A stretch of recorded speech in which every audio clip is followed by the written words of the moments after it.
There was evidence that he'd been seen by a man who was travelling on the top deck of a bus, which was proved unreliable. Gordon took photos to prove the man couldn't have seen him where he said he'd seen him. The ironmonger who'd sold Mickey Ball the bolt cutters was questioned on the point of identification, and the point was made when Gordon brought in as a witness another man whom looked like Mickey.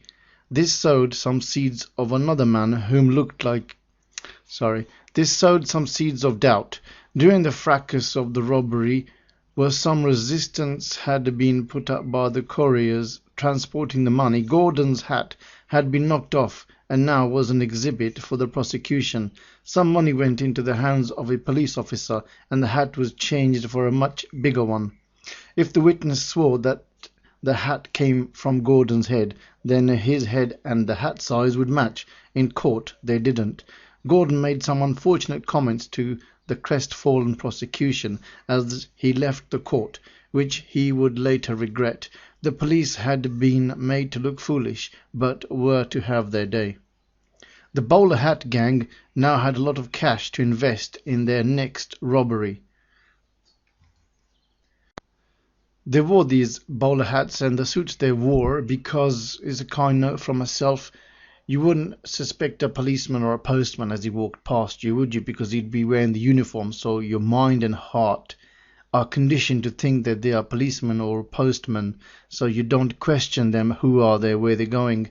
So this gang dressed like aristocrats, so nobody would suspect them or give them a second glance. Before bringing in the rest of the gang, I want to discuss the men I described above as the law team. John Wheater was 41-year-old solicitor, this book writer writes, was a 41-year-old solicitor with a practice in New Quebec Street, just around the corner from Marble Arch in London. He was an ineffectual soul whom was not particularly good as a solicitor, and even worse as a businessman, but he sounded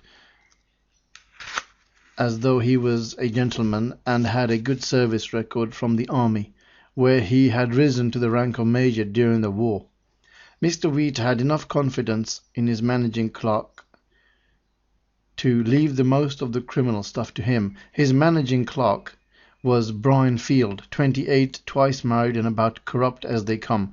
He was also intelligent, and the clients of Mr. Wheater's firm became contacts for his extracurricular activities. Leonard Dennis Field was no relation, but fast forwarding for a moment, Mr. Wheater and Lenny Field were to become Brian Field's fall guys. More of this later. Lenny Field was actually a merchant seaman, and Brian got to know him through his brother, who'd just gone away for horse doping. Brian knew some of London's most accomplished villains and had put work their way before. It was with him that the train robbery was said to have its origins. At any rate, this was where it met London's criminal underworld. He had heard of large sums of money being transported around by train with little or no protection, and he had two men whom he wanted to introduce to two of the villains, Gordon Goody and Buster Edwards. Douglas Gordon Goody was born 1930 and was unmarried. He lived some of his life with his mother in Putney and was very attractive to the ladies. He liked nice food and expensive suits and wasn't out of place in the more fashionable areas of London. Ronald Christopher Buster Edwards was 32 and married to June with a young daughter. They'd also had a son whom died just after birth. Buster loosely described himself as a nightclub proprietor, but his premises became a focal point for the more professional criminals in London. Buster and his partners wanted to close the club down as it was a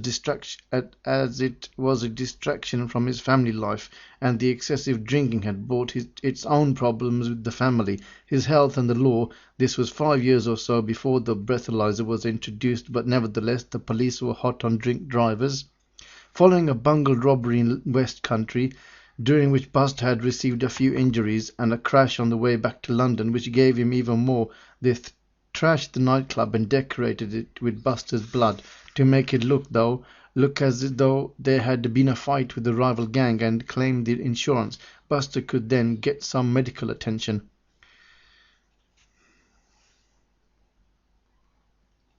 Gordon had received a call from Brian Field, so after meeting him in the Old Bailey of all places, went to his office with Buster the following day to discuss some work. Brian was the intermediary and took them to meet two other men. One was nondescript middle-aged man, and the other was also described to be as an Ulsterman. There was information about the movement of huge amounts of money on the railways, detailing how the money was sent from the provisional banks to London as surplus to their stock balances and occasionally as old money for incineration. The sums involved could be huge, running into several millions. This wasn't the only bit of business the gang was considering at the time, and, like with the airport robbery, one can make the mistake of seeing the train robbery in isolation. Both Gordon and Buster had heard stories about big money movements on trains before and had tried their hand at it, but they had only netted £700 or so and found that stopping trains through the communication cord wasn't reliable.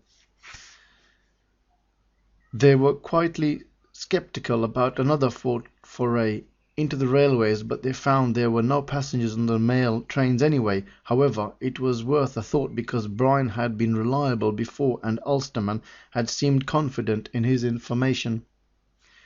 They thought they should discuss things with other members of the gang, and when they got to Buster's flat in Twickenham, they called two of their colleagues, Bruce Reynolds and Charlie Wilson.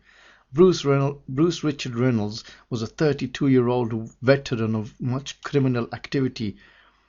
So this fellow, kind note, Bruce Richard Reynolds, knew many people inside in the prison. So all this train robbery, was introduced to them when they were inside the prison.